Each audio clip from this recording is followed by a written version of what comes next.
ರಾಜಾರಾಣಿ ರೀಲೋಡೆಡ್ ಶೋಗೆ ಅದ್ದೂರಿಯಾಗಿ ತೆರೆ ಬಿದ್ದಿರ್ತಕ್ಕಂಥದ್ದು. ಈ ಶೋನ ರನ್ನರ್ ಅಪ್ ಜೋಡಿ ಈಗ ನನ್ನೊಟ್ಟಿಗೆ ಅಂದ್ರೆ ಗ್ಯಾರಂಟಿ ನ್ಯೂಸ್ ಚಾನೆಲ್ ಜೊತೆ ಜಾಯಿನ್ ಆಗ್ತಿದ್ರೆ ಅರ್ಜುನ್ ಸರ್ ಮತ್ತೆ ಸಹನಾ ಮೇಡಮ್ ಅವ್ರನ್ನ ಮಾತಾಡ್ಸ್ತಾ ಹೋಗ್ತೀನಿ. ಹಾಯ್ ಸರ್, ಹೇಗಿದ್ದೀರಾ? ಸೂಪರ್, ಚೆನ್ನಾಗಿದ್ದೀನಿ. ಮ್ಯಾಮ್ ಹೇಗಿದ್ದೀರಾ? ಚೆನ್ನಾಗಿದ್ದೀನಿ ಸರ್, ರನ್ನರ್ ಅಪ್ ಆಗಿರ್ತಕ್ಕಂಥದ್ದು ಎಷ್ಟು ಖುಷಿ ಕೊಟ್ಟಿದೆ. ಆಕ್ಚುಲಿ ನಾವು ವಿನ್ನಿಂಗ್ ಅಂತ ನಾವೇ ಗೆಸ್ ಮಾಡಿದ್ವಿ. ಇಡೀ ಕರ್ನಾಟಕದ ನಿಮ್ಮ ಸಿನಿಮಾ ಪ್ರೇಮಿಗಳು, ನಿಮ್ಮ ಆಡಿಯನ್ಸ್ ಎಲ್ಲರೂ ಕೂಡ ಪ್ರಿಡಿಕ್ಟ್ ಮಾಡಿದ್ರು ಅರ್ಜುನ್ ಸರ್ ಮತ್ತೆ ಯೋಗಿನೇ ಈ ಸಲ ಸಹನಾ ಮೇಡಮ್ನೇ ವಿನ್ನರ್ ಅಂತ. ಬಟ್ ಎಲ್ಲೋ ಒಂದ್ ಕಡೆ ಬೇಜಾರಾಗಿದೆ ನಿಮ್ಮ ಆಡಿಯನ್ಸ್ಗೆ, ಅಥವಾ ನಿಮ್ಗೆ ಎಷ್ಟು ಖುಷಿ ಇದೆ, ಅಥವಾ ನಿಮ್ಗೆ ಬೇಜಾರಾಗಿದೆಯಾ? See I am not new to industry. ಅಂದರೆ ಏನೋ ಫಸ್ಟ್ ಟೈಮು ಮಾಡಿ ಆಗಿದ್ದಿದ್ರೆ ಖಂಡಿತ ತುಂಬ ಬೇಜಾರಾಗಿರೋದು. 13 ವರ್ಷದ ಜರ್ನಿ ಇದೆ ಆ್ಯಂಡ್ ಐ ನೋ ಸ್ಟ್ಯಾಟಿಸ್ಟಿಕ್ಸ್ ಏನೇನಿರುತ್ತೆ, ಪ್ಯಾರಾಮೀಟರ್ಸ್ ಏನೇನಿರುತ್ತೆ. ಅಫ್ಕೋರ್ಸ್ ಆ ಕ್ಷಣಕ್ಕೆ ಆ ಒಂದು ದಿನ 2 ದಿನ ಖಂಡಿತ ಬೇಜಾರಿರುತ್ತೆ. ಯಾಕೆಂದರೆ ವಿನ್ನರ್ ಅನ್ನೋದೇ ಅದೊಂದು ಬ್ಯೂಟಿ. ಯಾವುದೇ ಕ್ಷೇತ್ರದಲ್ಲಾಗಲಿ, whether it may be cinema industry, serial industry ಅಥವಾ ಕ್ರಿಕೆಟ್ ಆಗಿರ್ಬೋದು, ವಿನ್ನರ್ ಅಂತ ಅನ್ಸ್ಕೊಳೋದಕ್ಕೆ ಒಂದು ಖುಷಿ. ನನಗೂ 200% ಕಾನ್ಫಿಡೆನ್ಸ್ ಇತ್ತು. ಬಿಕಾಸ್ ನಾವು ಮಾಡ್ಕೊಂಬಂದಿದ್ದು ಆ್ಯಕ್ಟಲ್ಲಿ, ನಾವು ಮಾಡ್ಕೊಂಬಂದು ಡ್ಯಾನ್ಸ್ ಆಗಿರ್ಬೋದು, ಆಮೇಲೆ ಬೀಯಿಂಗ್ ಇವಳು ನಾನ್ ಇಂಡಸ್ಟ್ರಿ, ನಾನ್ ಕೆಟಗರಿ, ನಾನ್ ಡ್ಯಾನ್ಸರ್ ಆಗಿರೋಳು ಕೂಡ ಖಂಡಿತ ನಾವು ಗೆಲ್ತೀವಿ ಅಂತ 100% ಎಕ್ಸ್ಪೆಕ್ಟೇಷನ್ ಇತ್ತು. ಆ್ಯಂಡ್ ಅಫ್ಕೋರ್ಸ್ ಫಿನಾಲೆ ಪರ್ಫಾರ್ಮೆನ್ಸ್ ಅಂತೂ ಲೈಕ್ ಟಿ ವಿ ಇಂಡಸ್ಟ್ರಿಲೇ ಒಂದು ಬೆಂಚ್ ಮಾರ್ಕ್ ಪರ್ಫಾರ್ಮೆನ್ಸ್. ಯಾಕೆಂದರೆ ಅಷ್ಟು ಜನ ಇಂಡಸ್ಟ್ರಿಯವರು ಅದನ್ನು ನೋಡಲೇಬೇಕು ಅಂತ ಕೂತ್ಕೊಂಡು ದೊಡ್ಡ ದೊಡ್ಡ ಡೈರೆಕ್ಟರ್ಗಳು, ಟೆಕ್ನಿಷಿಯನ್ಸು ನೋಡಿ ಇಂಡಿವಿಜುವಲ್ಗೆ ಮೆಸೇಜ್ ಮಾಡಿದರು. ಆಮೇಲೆ ನಮ್ಮದು ಪರ್ಫಾರ್ಮೆನ್ಸ್ ಮುಗಿದ್ಮೇಲೆ ಕೂಡ ಇಡೀ ಸ್ಟುಡಿಯೋ ಅರ್ಜುನ್ ಯೋಗಿ ಸಹನಾ ವಿನ್ನರ್ಸ್ ಅನ್ನೋ ಥರ ಡಿಕ್ಲೇರೇ ಮಾಡಿಬಿಟ್ಟಿದ್ರು. ಆ ಥರ ಆಗಿತ್ತು. But end of the day ಲಾಸ್ಟಲ್ಲಿ ಕ್ಯಾಲ್ಕುಲೇಷನ್ಸು, ಓವರ್ ಆಲ್ ಜರ್ನಿ ಅಂತ ನೋಡಿದಾಗ ಮೋಸ್ಟ್ಲಿ ನಮಗಿಂತ ಅವ್ರು ಬೇರೆ ಯಾವುದೋ ಕೆಟಗರಿಯಲ್ಲಿ ಅವರು ಬೆಟರ್ ಅಂತ ಅನಿಸಿರ್ಬೋದು. ಸೊ ಹಂಗಾಗಿ ಅವ್ರು ವಿನ್ನರ್ ಆಗಿದ್ದಾರೆ. ಇವತ್ತು ನಾವು ರನ್ನರ್ ಆಗಿದ್ವಿ. ಬಟ್ ನಾನು ರನ್ನರ್ ಅಂತ ನಾನು ಅಂದ್ಕೊಂಡೇ ಇಲ್ಲ. ಆಡಿಯನ್ಸ್ ಪಾಯಿಂಟ್ ಆಫ್ ವ್ಯೂನಲ್ಲಿ, ನನ್ನ ಪಾಯಿಂಟ್ ಆಫ್ ವ್ಯೂನಲ್ಲಿ ಫುಲ್ ಸ್ಯಾಟಿಸ್ಫ್ಯಾಕ್ಷನ್ ಇದೆ. ನಾನು winner, I am not a runner. Small ಸ್ಕ್ರೀನ್ಗೆ ನಿಮ್ಮದು ಡೆಬ್ಯೂ ಜರ್ನಿಲೇ ರನ್ನರ್ ಅಪ್ ಆಗಿದ್ದು ಎಷ್ಟು ಖುಷಿ ಇದೆ ಸಹನಾ? ಆ್ಯಕ್ಚುಲಿ ಖುಷಿಗಿಂತ ಸ್ವಲ್ಪ ಬೇಜಾರು. ಆ್ಯಕ್ಚುಲಿ ಅವ್ರಿಗಿಂತ ಬೇಜಾರು ನನಗಿದೆ. ಬಿಕಾಸ್ 100% ಎಫರ್ಟ್ಸ್ ನಾವು ಹಾಕಿದ್ದೀವಿ. ಬಟ್ ಇಟ್ಸ್ ಓಕೆ, ಏನೂ ಮಾಡೋಕ್ಕಾಗಲ್ಲ. ಲೈಫ್ ಮಸ್ಟ್ ಮೂವ್ ಆನ್ ಅಂದಂಗೆ. Runner is also not at all easy. ಒಂದು ರನ್ನರ್ ಅನ್ನೋದು ಒಂದು ಅಷ್ಟು ಈಸಿ ಅಲ್ಲ. ಅಷ್ಟು ಜನ ಕಾಂಪಿಟೇಟರ್ಸ್ ಮಧ್ಯ and being a house wife, ಇದು ಫಸ್ಟ್ ಡೆಬ್ಯೂ ಶೋ ಆಗಿರೋದ್ರಿಂದ ನಂದು ಇಲ್ಲಿವರೆಗೂ ಬಂದಿದ್ದೀನಿ ಅನ್ನೋದು ಸಖತ್ ಖುಷಿ ಇದೆ. ರನ್ನರ್ ಆಗಿರೋದು ಖುಷಿ ಇದೆ. ಆ್ಯಂಡ್ ಅಷ್ಟು ಜನ ಕಾಂಪಿಟೇಷನ್ ಕೊಟ್ಟು ಟಾಪ್ 2 ಅಲ್ಲಿರೋದು ಒಂಥರ ಖುಷಿನೇ ನನಗೆ. Sometimes luck matters. ಚಿಕ್ಕ ಲಕ್ ಫ್ಯಾಕ್ಟರ್ ಒಂದೊಂದ್ಸಲಿ ಕೌಂಟ್ ಆಗುತ್ತೆ. Luck is not an illusion. ಅದೊಂದು ಸಾಥ್ ಕೊಡ್ಬೇಕು ನಿಮ್ಗೆ. ಎಲ್ಲೋ ಒಂದು ಕಡೆ ನನಗೆ ಅದು ಒಂದು ಚಿಕ್ಕದಾಗಿ ಮಿಸ್ ಆಯ್ತೇನೋ ಅಂತ ಅನಿಸ್ತದೆ. ಬಟ್ ನಾನು ಈಗಲೂ ಹೇಳ್ತೀನಲ್ಲ, ನಾನು ರನ್ನರ್ ಅಲ್ಲ, ನಾನು ವಿನ್ನರ್.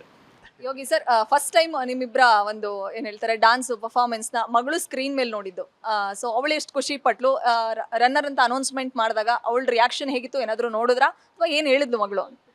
ಇಲ್ಲ ಪಾಪ, ಅಂದರೆ ಅವಳಿಗೆ ವಿನ್ನರು ರನ್ನರು ಅದೆಲ್ಲ ಏನು ಅಷ್ಟು ಐಡಿಯಾ ಇಲ್ಲ. ಅಷ್ಟೇ ಅವಳು ಬಿಗಿನಿಂಗ್ ಫಸ್ಟ್ ಎಪಿಸೋಡ್ ಬಂದಾಗಲೇ ಯಾರು ರಾಜಾರಾಣಿ ಅಂದ ತಕ್ಷಣ ನಮ್ಮ ದಾದಾ ಅಂತ ಕರೆದವಳು, ದಾದಾ ಅಮ್ಮ ಅಂತ ಅಂದ್ಲು. ಅವಳ ಪಾಯಿಂಟ್ ಆಫ್ ವ್ಯೂ ನಾವು ಇವತ್ತಿಗೂ ಯಾವತ್ತಿಗೂ ರಾಜಾರಾಣಿನ ನಾವು ತುಂಬ ಎಂಜಾಯ್ ಮಾಡಿದ್ಲು ಅವಳು. ಓವರ್ ಆಲ್ ಜರ್ನಿ ಇವತ್ತಿಗೂ ಕೂಡ ಹಾಡುಗಳನ್ನ ಅವಳು ನಮ್ಮ ಸ್ಟೆಪ್ಸ್ಗಳನ್ನ ಅವಳು ಕಾಪಿ ಮಾಡ್ಕೊಂಡು ಮಾಡ್ತಾ ಇರ್ತಾಳೆ.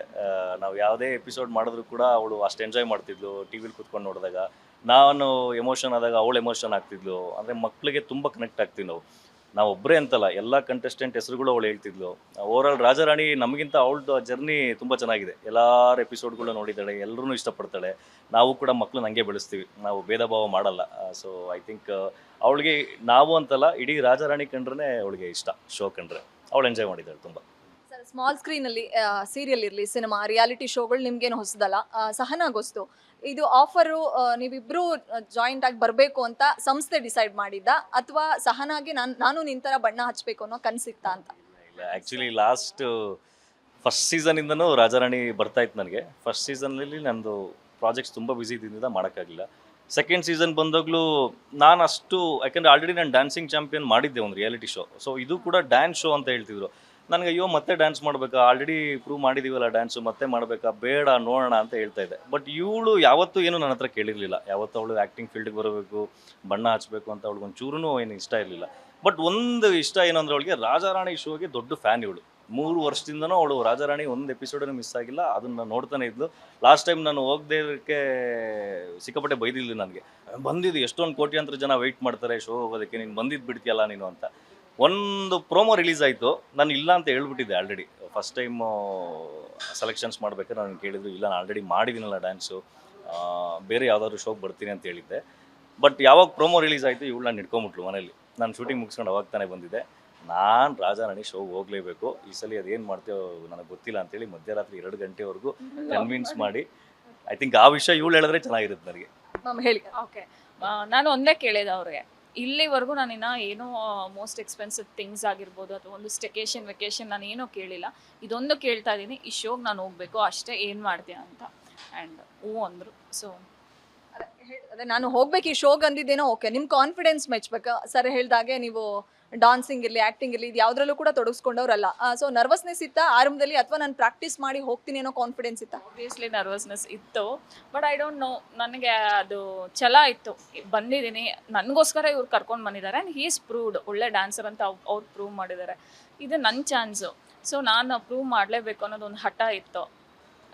ಇಷ್ಟಪಟ್ಟು ಬಂದಿದ್ದೀನಿ, ಕಷ್ಟಪಟ್ಟಾದರೂ ಮಾಡಿ ಗೆಲ್ಲಬೇಕು ಅನ್ನೋದು ಜಾಸ್ತಿ ಮೈಂಡಲ್ಲಿತ್ತು ನನಗೆ. ನನಗೆ ಒಂದು ಚಿಕ್ಕ ಡೌಟ್ ಇತ್ತು, ಇವಳು ಕಾಲೇಜ್ ಡೇಸಲ್ಲೂ ಡ್ಯಾನ್ಸ್ ಮಾಡಿಲ್ಲ, ಯಾವ ನಮ್ಮ ಮನೆ ಫಂಕ್ಷನ್ಸ್ಗಳಲ್ಲೂ ಡ್ಯಾನ್ಸ್ ಮಾಡಿಲ್ಲ, ಹೆಂಗೆ ಕುದುರೆನ ಓಡಿಸ್ಕೊಂಡು ಹೋಗೋದು ನಾನು, ಹಿಂಗೆ ಅನ್ನೋ ಒಂದು ಡೌಟ್ ಇತ್ತು. ಬಟ್ ಅವರು ಸರ್ ಒಂದು ನಿಮ್ಮ ಬಗ್ಗೆ ಗೊತ್ತಿದೆ, ಒಂದು ಸ್ಯಾಂಪಲ್ ಮೇಡಮ್ದು ಏನಾದರೂ ಒಂದು ವಿಡಿಯೋ ಕಳಿಸಿ ಅಂತ ಚಾನಲಿಂದ ಕೇಳಿದಾಗ, ನಾನು ಮಡಿಕೇರಿಲಿ ಶೂಟಿಂಗಲ್ಲಿದ್ದೆ. ನಾನು ಅವಾಗ ಹೇಳಿದೆ, ಚಾನಲ್ ಅವ್ರು ಕೇಳ್ತಿದ್ದಾರೆ ಏನಾದರೂ ಒಂದು ಮಾಡಿ ಕಳಿಸು ಅಂತ. ಏನು ಮಾಡೋದು, ನಾನು ಒಂದಿನೂ ಒಂದು ರೀಲ್ಸ್ ಮಾಡಿಲ್ಲ, ಒಂದು ವಿಡಿಯೋ ಮಾಡಿಲ್ಲ. ಓಕೆ, ಏನಾದ್ರು ಟ್ರೈ ಮಾಡ್ತೀನಿ ಅಂತ ಹೇಳ್ಬಿಟ್ಟು ಸುದೀಪ್ ಸರ್ದು ರಾರಾ ರಕ್ಕಮ್ಮಗೆ ಸುಮ್ಮನೆ ರೀಲ್ಸ್ ಮಾಡ್ಬಿಟ್ಟು 30 ಸೆಕೆಂಡ್ ಕಳಿಸಿದ್ಲು. ಬಟ್ ಏನಂದರೆ ಆ ಫೇಸಲ್ಲಿ ಒಂದು ಗ್ರೇಸ್ ಇತ್ತು.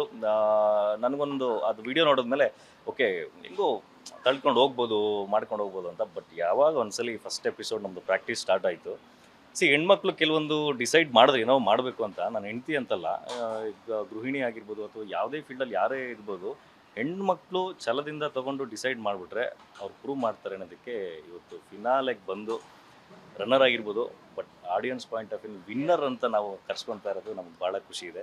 ಐ ಥಿಂಕ್ ನನ್ನ ಎಫರ್ಟ್ಗಿಂತ ಇವಳ ಎಫರ್ಟು, ನಮ್ಮ ಕೊರಿಯೋಗ್ರಫರ್ ಎಫರ್ಟು ತುಂಬ ಜಾಸ್ತಿ ಇದೆ ಇದರಲ್ಲಿ. ಇಷ್ಟು ದಿನ ಬಹುಶಃ ನಿಮ್ಮನ್ನ ಅಂದ್ರೆ ಕಳೆದ 10 ವರ್ಷಗಳಿಂದ ಹೀರೋಯಿನ್ಗಳ ಜೊತೆ ನೋಡಿ ಅವ್ರಿಗೆ ಬಹುಶಃ ಪೊಸೆಸಿವ್ನೆಸ್ ಇತ್ತು ಅನ್ಸುತ್ತೆ ಸಹನಾ.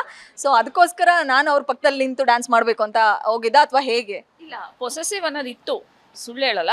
ಪೊಸೆಸಿವ್ ಅದಿರುತ್ತಲ್ಲ, ಸಣ್ಣ ಪುಟ್ಟ ಇದ್ದೇ ಇರುತ್ತೆ. ಬಟ್ ಈ show Rajarani show couple show ಅಂತ ಏನು ಬಂತು, ಬಟ್ ಏನೋ ಗೊತ್ತಿಲ್ಲ ನನಗೆ ಮನಸ್ಸಿನಲ್ಲಿ, ಇಲ್ಲ ನಾನು ಇವ್ರ ಜೊತೆ ನನ್ನ ಗಂಡನ ಜೊತೆ ನಾನು ಮಾಡಬೇಕು ಅನ್ನೋದು ಜಾಸ್ತಿ ಆಸೆ ಇತ್ತು. ಸೊ ಆಸೆ ಈಡೇರಿತು. ಸರಿ ಹೇಳಿ, ಪ್ರಾಕ್ಟೀಸ್ ಎಲ್ಲ ಎಷ್ಟು ಕಷ್ಟ ಆಗ್ತಿತ್ತು ಮೇಡಮ್ಗೆ? ಯಾಕಂದ್ರೆ ನೀವು ಹೀರೋಯಿನ್ಸ್ ಜೊತೆ ಮಾಡಬೇಕಾದ್ರೆ ಅವರು ಆನ್ ಸ್ಪಾಟ್ ರೆಡಿ ಆಗ್ತಾರೆ. ಸೊ ಅವರಿಗೆ ಎಷ್ಟು ಪ್ರಾಕ್ಟೀಸ್ ಅಂದ್ರೆ, ನೀವು ಮನೆಗೆ ಬಂದು ಆ ಥರದ್ದು ಏನಾದರೂ ಪ್ರಾಕ್ಟೀಸ್ ಮಾಡ್ತಾ ಇದ್ರ ಡ್ಯಾನ್ಸು, ಅಥವಾ ಸೆಟ್ಟಲ್ಲಿ ಮಾಡಿದ ಪ್ರಾಕ್ಟೀಸ್ ಅಷ್ಟೇನಾ? ಮೇಡಮ್ ಇಲ್ಲ, ಇದು ಈಸಿ ಇರಲಿಲ್ಲ ಜರ್ನಿ ಇದು. ಸೊ ಎಲ್ರಿಗೂ ನೋಡೋರ ಪಾಯಿಂಟ್ ಆಫ್ ವ್ಯೂನಲ್ಲಿ ಸುಮ್ಮನೆ ಅಂತ ಅನಿಸುತ್ತೆ. 17 ಡ್ಯಾನ್ಸ್ ಏನೋ ಮಾಡಿದ್ವಿ ನಾವು, ಒಂದೊಂದ್ಸಲಿ 2 ಪರ್ಫಾರ್ಮೆನ್ಸ್ ಎಲ್ಲ ಸೇರಿ. ಅಂದರೆ ಕಂಪ್ಲೀಟ್ ಪ್ರೊಫೆಷನಲಿ ಡ್ಯಾನ್ಸರ್ಸ್ ಥರನೇ ಅವ್ರು ಟ್ರೀಟ್ ಮಾಡಿದ್ದು. ಕಂಪ್ಲೀಟ್ ಅಂದರೆ ಹೆಸರಿಗೆ ಮಾತ್ರ ರಾಜಾರಾಣಿ ರೀಲೋಡೆಡ್ ಅಂತ, ಬಟ್ ಅವ್ರ ಕಾನ್ಸೆಪ್ಟ್ ಇದ್ದಿದ್ದೆ ಚಾನಲ್ ಅವ್ರದ್ದು ರಾಜಾರಾಣಿಯವ್ರನ್ನ ಕುಣಿಸ್ಬೇಕು ಈ ಸಲ, ಅಂದರೆ ಡ್ಯಾನ್ಸ್ ಅಂತ. ಅಂದರೆ it's A professional dance show.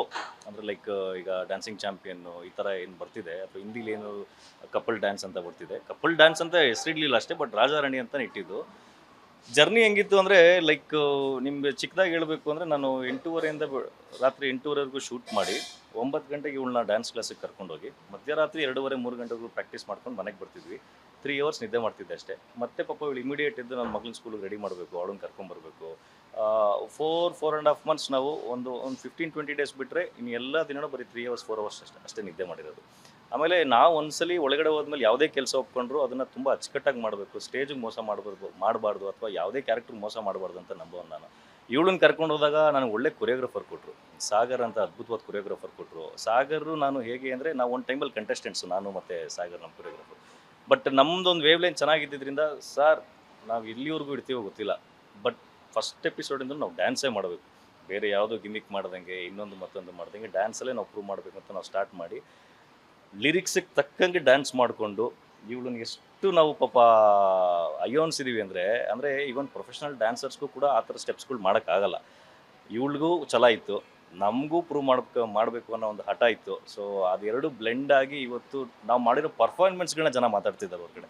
ನಾವು ಚೆನ್ನಾಗಿದ್ದೀವಿ, ಕ್ಯೂಟ್ ಕಪಲ್ಸು, ಅದೆಲ್ಲ ಹೊರತಾಗಿ ಎಷ್ಟು ಪರ್ಫಾರ್ಮ್ ಮಾಡೋದಪ್ಪ, ನೀವು ಮಾಡಿದ ಎಮೋಷನಲ್ ಆ್ಯಕ್ಟ್ಸ್ ಆಗಿರ್ಬೋದು ಅಥವಾ ಅಗ್ರೆಸಿವ್ ನೇಚರ್ ಇರುವಂಥ ಪರ್ಫಾರ್ಮೆನ್ಸ್ಗಳಾಗಿರ್ಬೋದು ಮಾಡಿರ್ಬೋದು ಅಂತ ಹೇಳಿದಾಗ ತುಂಬ ಕಷ್ಟಪಟ್ಟಿದ್ದೀವಿ. ಫ್ರ್ಯಾಂಕಾಗಿ ಆ ಫಿಸಿಕಲ್ ಎಫರ್ಟ್ಸು ಇವತ್ತಿಗೂ ಕೂಡ ಅವಳು ಕಾಲು ಸ್ವೆಲ್ಲಿಂಗ್ ಹಂಗೆ ಇದೆ, ಎಕ್ಸ್ರೇ ಮಾಡಿಸಿಲ್ಲ. ಸೆಮಿಫಿನಾಲಲ್ಲಿ 9 ಅಡಿಯಿಂದ ಕೆಳಗಡೆ ಬಿದ್ದುಬಿಟ್ಲು. ಎಲ್ಲ ಬೋನ್ಗಳೆಲ್ಲ ಮುರ್ಕೊಂಡು ನಾವು ಈಚೆ ಹೋದ್ವಿ ಅಂತ ಅಂದ್ಕೊಂಡ್ವಿ. ಬಟ್ ಆ ಒಂದು ಏನು ಹೇಳ್ತಾರೆ, ಚಾಮುಂಡಿ ಅವತಾರದಲ್ಲಿ ನಿಂತ್ಕೊಂಡು ನಾನು ಇಲ್ಲ ಹೊಡಿಬೇಕು, ನಾನು ನಿಂತ್ಕೋಬೇಕು ಅಂತ ಅವಳು ನಿಂತ್ಕೊಂಡು ಮಾಡಿದ್ದು. ತುಂಬ ಕಷ್ಟ ಇತ್ತು ಜರ್ನಿ. ಸೊ ಐ ಥಿಂಕ್ ಅವಳಿಗೆ ಇದು ಇನ್ನೂ ಒಂದು 30-40 ವರ್ಷ ಹೋದರೂ ಈ ಮೆಮೊರೀಸ್ ಖಂಡಿತ ಮಾಚಲ್ಲ. ಅಷ್ಟು ಚೆನ್ನಾಗಿ ಪರ್ಫಾರ್ಮ್ ಮಾಡಿದ್ದೀವಿ. ಗ್ಯಾರಂಟಿ ನ್ಯೂಸ್, ಸುದ್ದಿ ಖಚಿತ, ನ್ಯಾಯ ನಿಶ್ಚಿತ.